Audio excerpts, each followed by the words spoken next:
You're listening to Discography Discussion, episode 142, Jinjer, hosted by Dan Terry. You mean how was the Gideon show that just happened to feature Norma Jean? Chris McCoy. But you paid $12 for the record? Yes, I did. You must have liked it a lot more than I did. Just completing the collection. And Joseph Wren, 2019. Hey guys, you like Meshuggah? I love Meshuggah. Love Meshuggah. All Meshuggah dozen is 15. Presented by discussmetal.com. And if your vocal coach doesn't know how to react to your music video, then you are ready for this episode of Discography Discussion. I am Joe. That is Dan. That is Chris. Did anybody else discover Meshuggah last week? I'm pretty sure Jinjer did. There's always been some Meshuggah in their stuff, but I did notice more of it on their latest album. Definitely on the new one. So is that the episode, guys? Or are we done? Intro, outro. Intro, outro. Good stuff. No, Jinjer is a rising star right now, man. I have to admit, I dig it. It was sold to me as this Opeth-ish band that had a female lead singer who had death growls that you would not believe. It's that sometimes. Yeah, it's all the other stuff I'm trying to really wrap my head around. I had never really heard of this band until about maybe 6 months ago, and then the internet just started shoving it down my throat with the weird algorithms. It was being advertised everywhere. I definitely want to know what happened on this one. I want to know like what promotion team was promoting their stuff, because if they got around the algorithms like that, we need that. Whatever that is, we need it. It was really that song Pisces, though. They did like a live video of that song, which was really meant to show off their new drummer, who plays like a much more complicated than what was on the live video or than what was on the album. Was that the video from the Wackenfest or whatever? No. So this was the Pisces video. It's basically a music video for that song. Oh, I know what you're talking about. It looked like MTV Unplugged or something like that. It sort of, yeah, but it obviously wasn't unplugged. Right. But yeah. Basically, they played that song to show off their new drummer, and this is where the internet, like that video is sitting at like 32 million views right now on YouTube. And a lot of it is like what Joe was joking about in the intro. It's like vocal coach reacts to Jinjer, you know? And it's crazy.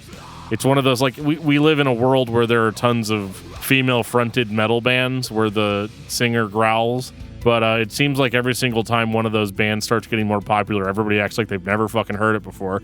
Nothing in that music video is any different than what you would have heard on the record. That includes all production tricks and tactics that metal producers do to make albums sound the way they do. It's a good performance. It made everyone pay attention to the band if they hadn't heard of them before. It made me pay attention to the band. So now, in 2019, I'm upset they've only got 4 records. Why would I be upset by that? I mean, only you know the answer to that question, Joe. I'm just saying. I think that this band is very talented, and they've got some really interesting perks to their music that you're not going to be expecting. They're going to go in directions that don't really always make sense to me. Maybe it makes sense to them, but it doesn't always make sense to me, so it doesn't always hit, but man, when it hits, it's really good. Yeah, I didn't know what to expect going into Jinjer. I really did. I enjoyed the music itself. If you like Lamb of God, After the Burial, Meshuggah, we said before, they're touching on all that. Yeah, a little bit of Opeth in there. I know, I'm like scared to say Opeth now after that whole November's Doom thing. Yeah. I was like, man, I kind of feel like I raked them over the coals on that, and I really feel like it was unwarranted. But, we did what we did, and that's it. So, but that's okay, because Paul from November's Doom came on and set the record straight. So I'm going to go back to comparing bands to Opeth now. Well, before we start comparing bands to Opeth, I want to take this time to say thank you to everyone for listening to this podcast. Thank you for listening and for subscribing. If you are not a subscriber, then you can find everything Discography Discussion at discussmetal.com. We are on Spotify, Apple and Google Podcasts, TuneIn Radio, Stitcher, so if you have an Amazon Echo or a Google Home, you have no excuse. Ask it to play the latest episode of the Discography Discussion podcast, and it will. We're also on Facebook and on Twitter at Discuss Metal. Be sure to like, favorite, and subscribe. It really helps us out. It lets us know you're listening, and now Dan is going to tell us all about 5-star reviews. Well, I'm not going to talk about that too much. I'm just going to say share the episodes, leave us a review, subscribe. I mean, you got to subscribe, right? Because you're going to miss shit if you don't. We've got a lot of shit for you guys coming up. We've got Movie Mosh, Discuss Metal, discography discussion. We're going to be doing a lot of cool stuff, and if you don't subscribe, you might miss that. That would make me really sad.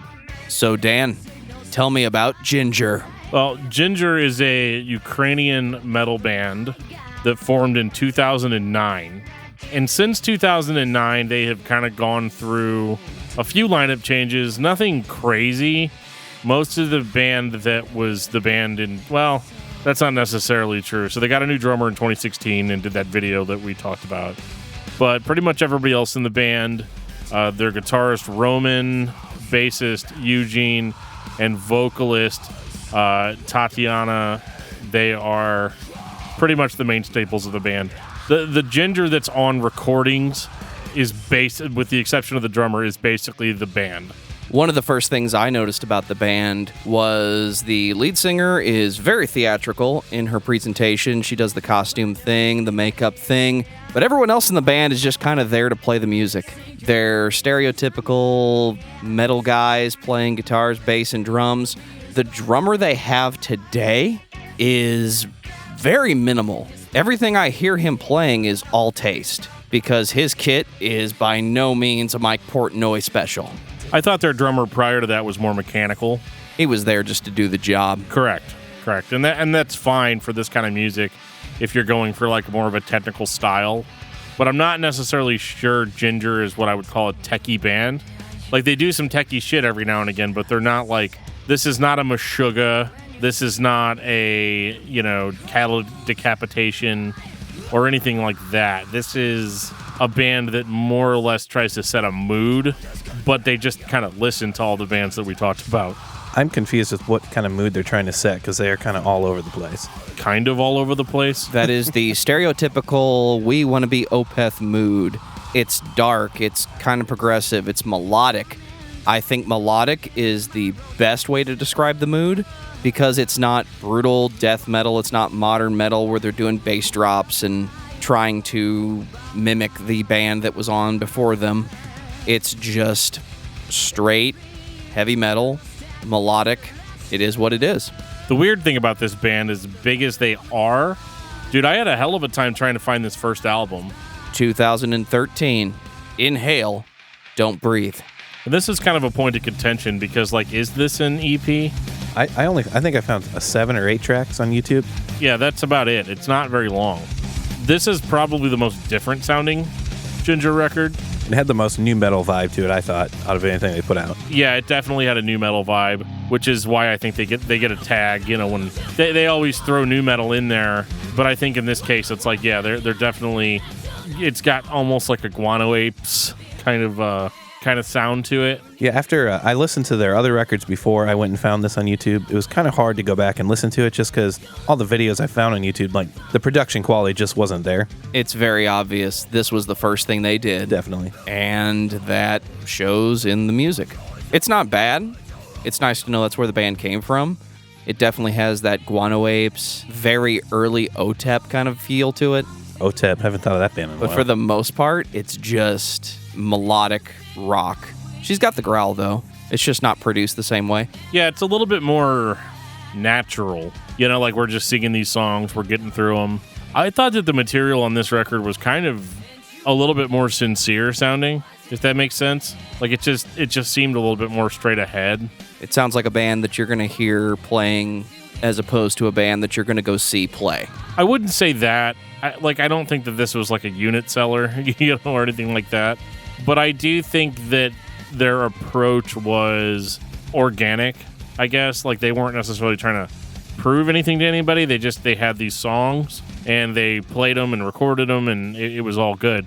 I definitely liked the way this sounded, even though the production quality wasn't perfect. It just, I don't know, like her singing more and her screaming only to accent the heavy parts. I don't know, it made a little bit more sense than necessarily what we have now. But it's not to say that what we have now is bad.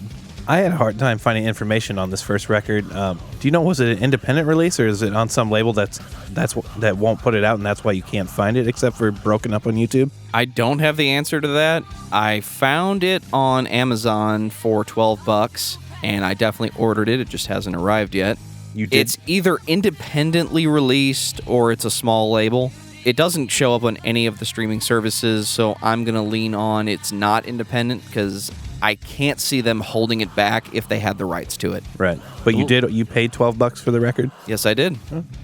You must have liked it a lot more than I did. Just completing the collection. There you go. It looks like they self-released it in 2012, but then it was released by a Japanese label in 2013 called the Leaders Records, and then they put that out in Japan, and then the same label put it out in Greece as well. So none of us in the U.S. were listening to Jinjer during this time. I do like the album cover, though. It's got the girl with like the cling wrap over the face. Yeah, classic. Yes. Reminds me of the Under Oath cover with the face mask, like the medical face mask. A little bit. Oxygen mask. I do wonder, though, if... I wonder how much this self-release goes for. Like, because it said that they originally released it themselves on CDR. Like, that's got to be worth a fuckload of money, right? If you can validate it. If it's on eBay somewhere. Yeah, I mean, I guess I could just make a CDR version. Use the Sharpie, write it on there. It's worth money. It's going for like $100 on Discogs. Anyway, that's not what we're here to discuss, but it's always like an independent release from a band like this that's just now gaining a lot of popularity. Their self-release stuff goes for way more. Speaking of Under Oath, that's what happened with them with their Cries of the Past and Act of Depression albums. Like, as soon as that band got really popular, those albums, they skyrocketed in price. Do you own those, Dan? I own one of them. On cassette tape? No, not on cassette. I don't. Just because I have an old record doesn't mean it's on fucking cassette. It usually does with you. But that album I don't even think came out on cassette. This is anyway. Yes, I do have the original version of Cries of the Past. So anyway, this record was great, but I don't think it was really representative of what Jinjer was going to become. I think it threw a little bit of people for a loop, and they're like, okay, we've got another female-fronted metal band, so let's go. 2014, Cloud Factory. Hey, Chris. Yes, sir. Did you get those clouds done? Or are you still working on those?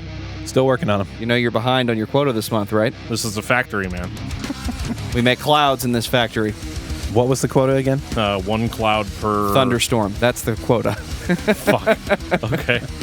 I realize that, we're a little all over the place on this episode, and that's because this album, Cloud Factory, is all over the place. This is when the band got a little bit more of a budget. They recorded some songs. The songs sound good. It sounds like the last album, just with a little bit more effort put into it. I don't think the band really knows who they are at this point, but they are actively trying to release material and become a presence. I think 2016's King of Everything will be a little bit closer, but at this point, it's just, this is the first record you've heard, unless you knew about the band in their early independent days. I still don't think this sounds like the same band that got popular recently. Like Joe said, it sounds like the first album a little bit more. There's more screaming on it. The songs are heavier, but they're nowhere near the Meshuggah worship that they were going to get to in 2019. This album sounds like Lamb of God worship to me if you put Randy's vocals over it. Yeah, I don't think it's as heavy as Lamb of God, but there's not enough double bass. But I hear what you're saying with that like rhythmic focus, like the rhythmic bass to every single song, where when we're gonna get to a heavy part, it turns into that like and you're waiting to hear Randy Blythe come in, the end of all progress, and you do get that a little bit. Her vocals are better here than they were on the first album, which is to be expected. I'm definitely feeling the Sandra worship. They're not really like guttural yet, though. Like it's more screams. It's not like it's more of like a like I don't really know how to describe it, but like it's still like almost like more nu metal screaming than the guttural stuff. Because, again, I think a lot of people, their first song that they heard from this band was Pisces. And at that point, she was like in almost like full-on Opeth territory with the deeper growls and things. They really don't create that type of mood on Cloud Factory. It's more like we're going to have Lamb of God-ish heavy parts, and everything else is just going to be like the more melodic stuff from the first album. We're just writing metal at this point. They got the chuggy breakdown thing going, which, that draws me in. Chris just isn't a fan of the female vocals. Let me correct myself. Not a fan of the clean singing vocals. Correct. Her screaming vocals are great. She sounds like a demon. I like it. But yeah, I've just never been a fan of clean female vocals over heavy music. That's just preference. You don't think Robert Plant is basically doing the female vocals over this music he sings? Okay, wow. So before we get oh boy. I definitely prefer her screaming vocals over the singing vocals. And it's not even because I think she's a bad singer. I think she's an excellent singer. She's definitely a good singer. It's just not for me. Yeah, and for me, I'm fine with it for the most part. But I also feel like one of the problems with early Jinjer releases is that I feel like the melodic clashes with the heavy in a weird sort of way. Instead of like incorporating them in like they would do later, there's no incorporation. It's just this is the heavy part, this is the melodic part.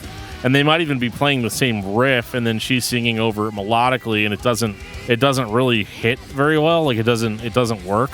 So I can understand why this band. I think this band had the potential to come up with a breakthrough single, but they really weren't mixing their elements together well enough yet to really catch anybody's ear. Is it possible to be generic in a style that you really should be standing out in? You've got the female lead singer in a predominant thrash style doing guttural vocals and screaming melodically, doing it without effort. You've got a band that's able to deliver on the heaviness. You should stand out, but you're not. You're in the back still, just trying to be there, not trying to gather everyone's attention. Then again, Pisces hadn't been released yet. That song was definitely a game changer for the band. And anybody that doesn't believe me just really needs to go back and listen, because I'm not saying that Inhale, Don't Breathe, and Cloud Factory were bad albums. They just don't sound like the same band to me. Like, it seems like they were going for something totally different on those first releases than what they're doing now. And that's fine, because for a lot of bands, their first couple records are really like their breakthrough. That's the stuff that people like the most. So it's kind of refreshing to hear the band still kind of trying to figure out what they're going to do. And what did they do? Well, 2 years later, they did King of Everything. 2016. This is where I think they found their sound, the progressive metalcore sound that I think they're going for. I agree. It's not really heavy enough to be death metal. No. But it is significantly heavier than the previous two releases. I do catch a little bit of Mudvayne in it, so I guess there's that little bit of new metal in there, but it's definitely more progressive metalcore than it's new metal for sure. Well, Mudvayne was basically the only progressive new metal band. So he's not lying. I mean, if Pharmacopoeia is a thing. It is. And King of Everything, they're starting to blend that heavy and melodic together much better. Instead of the vocal, like the clean singing distracting from like the thrash or the chug, now they're starting to realize that like we need to be playing something different when she's doing that versus when she's screaming. A little more groove, I guess, is put in there. A little bit more groove, like a little bit more sing-songiness, if that makes sense. Like, I mean, she's able to contrast better than what we had before. That is the key word. Contrast to the music. You don't normally hear this type of vocal contrast. Yes, the screamed guttural vocals are brought up. They're the focus now, but you still have the melodic vocals to contrast everything you're hearing. Whereas before, you had the Guano Apes formula of it's a rock band, metal band, with a female vocalist who kind of does heavy sometimes. They did the exact opposite. They flipped it. And that's why I got the impression more that they were like a techie Opeth type of band, like between the Buried in Me, Opeth, Meshuggah type band because of this release. You found them when they found their sound. Now it's hard to go back. This was the first record I listened to. Yeah, me too. And I definitely was like really endeared to it because I was like, yeah, okay, this is my shit. Like, I like this. And I didn't mind the singing as much. I definitely prefer like techier bands to be more screamy overall, but I thought in this case they actually are doing something more unique than what you would get out of like an Arch Enemy or something like that. Like, because that band's like just really formula as fuck, and Jinjer is definitely not formula at all. sometimes to their detriment. There are some weird things on this record, like the final track. Yeah, I made notes on that. Beggar's Dance. Yeah. I made notes like, what the fuck is this closing track? Incubus meets No Doubt meets samba music. Like, how is this your closing track? This could be like a weird interlude, like in the middle of the record, I guess. But it just, my opinion, it doesn't belong on the record anywhere. But not my band. Definitely. Like, I appreciate that they threw it on at the end, but it's a very strange song, and it's like Incubus meets No Doubt. Like, She's definitely channeling her inner Gwen Stefani. I definitely hear that a lot here, and if that's not intentional, I apologize, but it sounds pretty fucking intentional to me. I didn't really know what to do.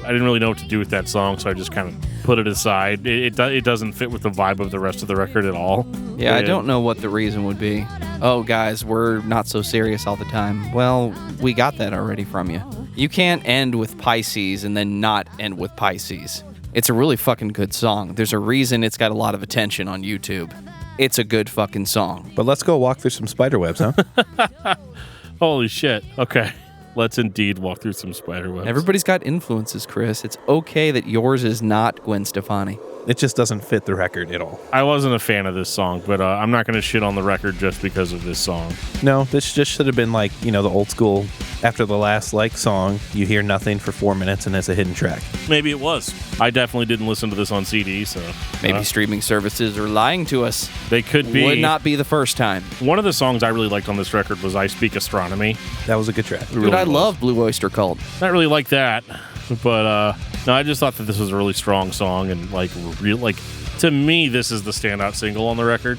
It's probably, for my standout tracks, this is in my top 3. I put Sit, Stay, Roll Over, because that was just a heavy song. Yeah. The breakdown in Words of Wisdom was just a groovy breakdown, which I was really into that. And then, of course, there's Pisces, which was their breakthrough single, which is funny, too, because that's their breakthrough, and, none of the other songs on the CD really sound like that. I think that's where a lot of people got, the Opeth vibe was, oh, okay, they do, the melodic quiet and then go to heavy stuff.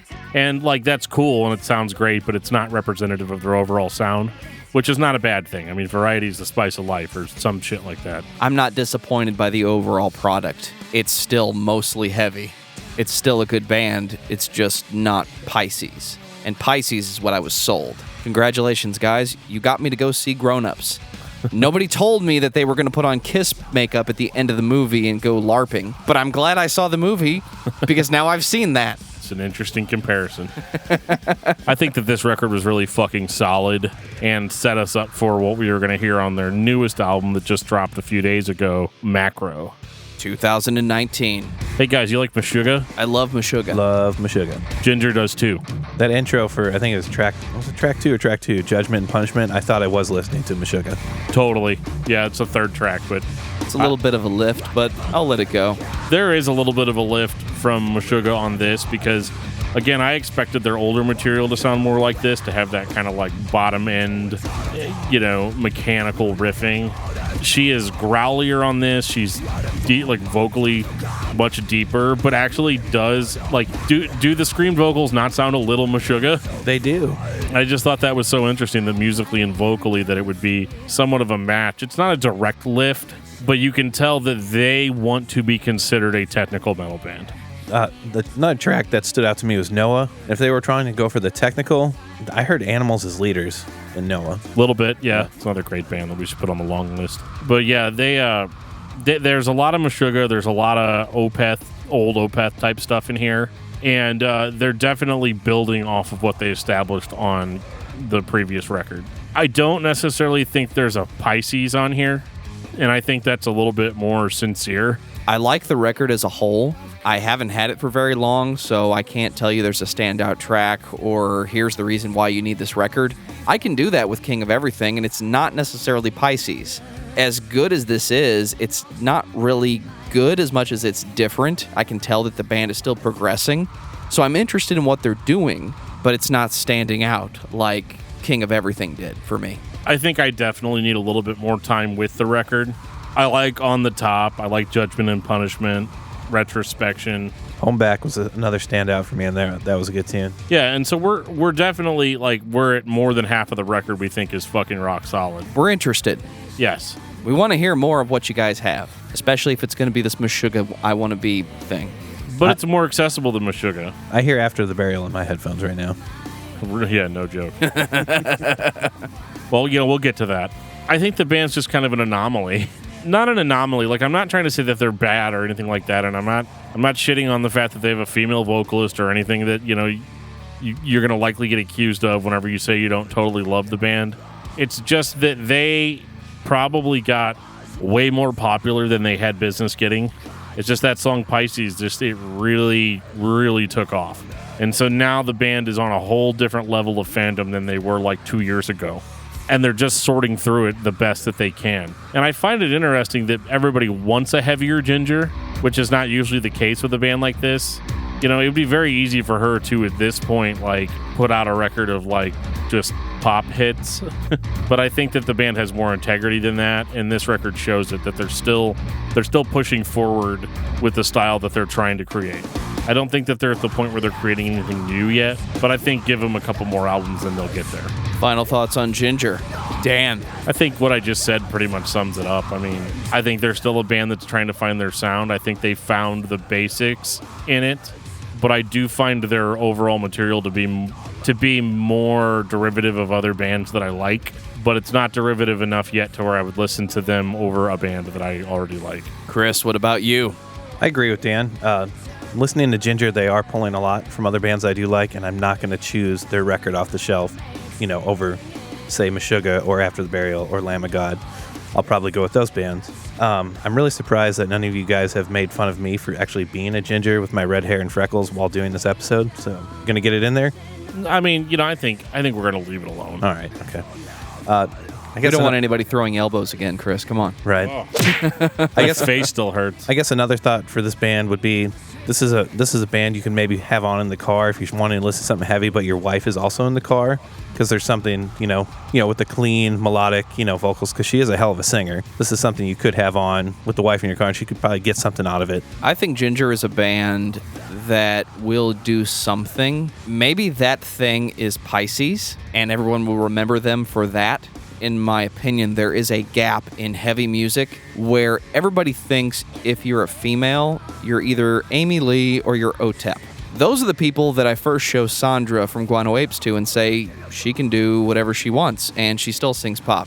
I give Gwen Stefani the credit she deserved 20 years ago. I'm not a fan of her pop, but she was in a ska band or a proto-ska band, or is No Doubt just technically rock? I don't know. It's hard to put a label on a band. I'm not really the guy to ask that. Ska, pop, punk, pop, I don't know, radio rock. I think there's a reason you should be listening to Jinjer.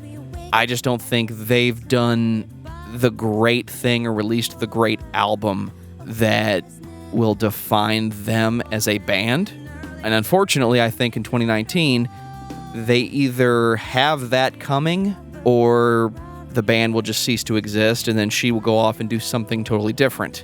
Seeing as how the band has not imploded in the 6 years they've been together releasing music, I know it's been longer than that, but this is just the timestamps I have for the music that we do have. If they haven't gone anywhere, they're not going anywhere, so they're going to be another example of anybody can be heavy. Dan, what's your album of the week? My album of the week, I've just been kind of going more back to some of my old Christian hardcore records, and I'm going to have to go with Regeneration of Self by Few Left Standing. Nice. Chris, what about you? This is a band that's pretty new to me that was recommended by a friend. It's the album is called Conduit by Gravemind. They're a progressive, genty metalcore band out of Germany. And if you're looking for a track that, to check out, Hollow. How was the Norma Jean show, Dan? You mean how was the Gideon show that just happened to feature Norma Jean? Gideon gets up on stage. I thought my entire body had caught fire. It was the most energetic, sweat-filled fucking experience. I wish I could have made that show. I saw Gideon last October with Wage War at the Firebird here in St. Louis, and Very nice. They bring it so hard.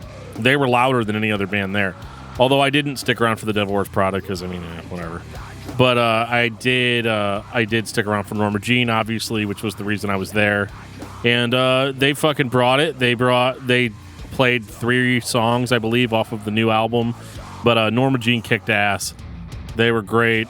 Corey played well, Corey screamed his lungs out through most of it. I feel like even during the parts where you're supposed to be singing, he wasn't, which I just heard recently that on the same tour, he's like lost his voice now, so he probably should have like calmed that shit down a little bit. Throat coat tea. Totally. That's all I'm saying. But yeah, it was a great show, and I definitely would recommend anybody catching that tour. If you've ever been listening to this podcast and you thought to yourself, man, I'd really like for them to cover this band, but they really haven't, or they haven't mentioned them, or there's been times where we've been assholes and mentioned the band tons of times that we haven't covered. And I know that frustrates people, but you have to reach out. You have to tell us what bands you want us to talk about. We love taking your guys' suggestions and putting them on our master list. There's a variety of different ways that you can reach out to us. You can reach out to us on Facebook at facebook.com/discography discussion. You can tweet at us on Twitter at discussmetal, or at discussmetaldan, or at discussmetaljoe. You can send us an email at danandjoeshow@gmail.com. You can find us on our Discord server. If you click on the link in the show notes, you can talk to us in real time on Discord. And you can always find us on Instagram now. Under Instagram Discography Discussion, we will show up with all of our pictures and all of that good stuff that I'm just still figuring out. And on that note, this has been episode 142 of Discography Discussion. Thank you for listening. You can like us on Facebook and follow us on Twitter at discussmetal. Subscribe to our podcast everywhere you listen to podcasts, including Google Play, Apple Podcasts, and Stitcher. Visit discussmetal.com for all things discography discussion, and please send questions and comments to danandjoeshow@gmail.com. If you are not a patron, you can become one at patreon.com/discussmetal. We have some sweet perks.